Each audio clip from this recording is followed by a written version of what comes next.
Horror कहानियां थी। कौन थी वो? मैं 8 महीने की प्रेग्नेंट थी और अपनी डिलीवरी के लिए अपने मायके गई थी। माँ ने मुझे फोन पर बताया, घर के पीछे की तरफ जो खाली जमीन थी ना, वहां पर एक नया कमरा बनवा लिया है। इतने सालों के बाद जैसे ही अपने घर में कदम रखा, कुछ अलग सा लगा। माँ, ये घर के पीछे की तरफ नया कमरा बनवाने की क्या जरूरत थी? अरे बेटा, घर के पीछे दूर दूर तक खाली जमीन है। तेरे पापा को कई दिनों से लग रहा था कि यहाँ पर एक कमरा बनवा लेंगे तो ताजा हवा मिल जाया करेगी। अब तो ये सब छोड़ और चल जल्दी से दूध पी ले। माँ, मैं थोड़ी देर में पी लूंगी, आप सो जाओ। मैंने दूध का गिलास उठाकर उस खिड़की में रख दिया। पता नहीं कब आंख लगी, अचानक से खिड़की के पल्लों के खड़कने की तेज आवाज आई। दूध का गिलास धड़ाम से जमीन पर आ गिरा। जमीन पर गिरते ही दूध का रंग लाल हो चुका था। मैंने खिड़की से झांक कर बाहर देखा। चारों तरफ धूप अंधेरा था। उस अंधेरे की तरफ से कुछ आवाजें आ रही थी, जैसे छोटे बच्चे आपस में खिलखिलाकर मस्ती कर रहे हो।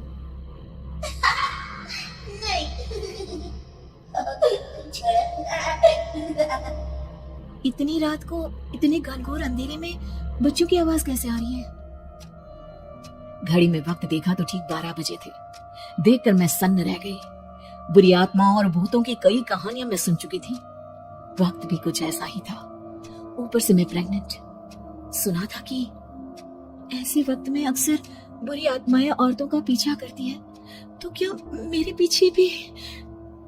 पसीने से तरबतर बड़ी मुश्किल से, जिसे कांपते हाथों से मैंने उस खिड़की को बंद किया। जल्दी से जल्दी उस कमरे से बाहर निकलकर माँ के पास जाने के बारे में सोचा, लेकिन जैसे ही दरवाजे की तरफ पलटी, लगा कोई साया हवा की स्पीड से दरवाजे के सामने से गुजर गया। मेरे गले में अटक कर रह गई। मैं जोर से चीख कर माँ को बुलाना चाहती थी, लेकिन वो आवाज खुद मेरे कानों तक नहीं पहुंच पा रही थी। तो माँ तक कैसे पहुंच गई?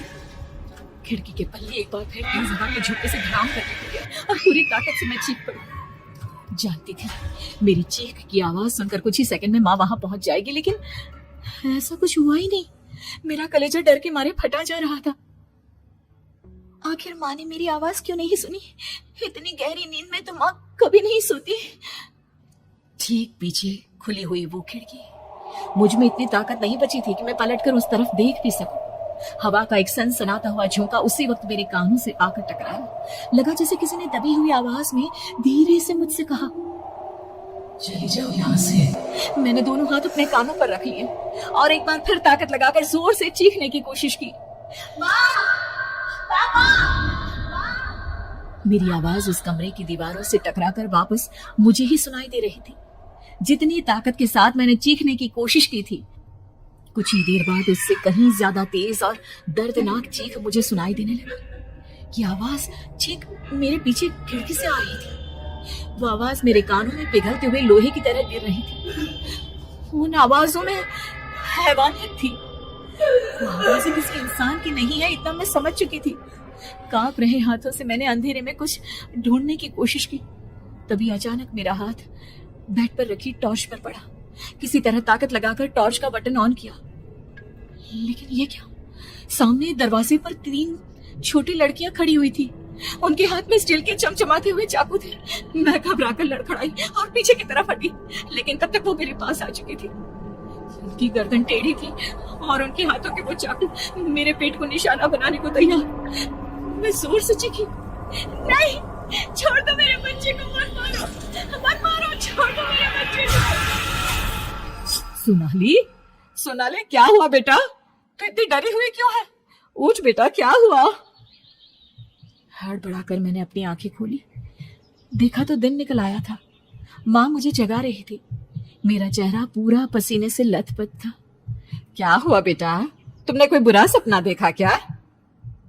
मैं अभी तक अपने पूरे होश में नहीं थी।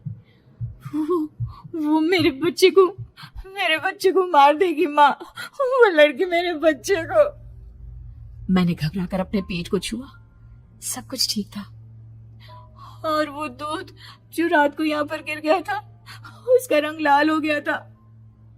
माँ ने हंसते हुए दूध का गिलास मुझे दिखाया। तुमने दूध पिया ही नहीं, पूरा का पूरा ऐसे ही रखा हुआ है। तुमसे कहा था ना सोनाली, सेहत के लिए लापरवाही ठीक नहीं बेटा। लेकिन मैंने तो सब कुछ अपनी खुली आंखों से देखा था।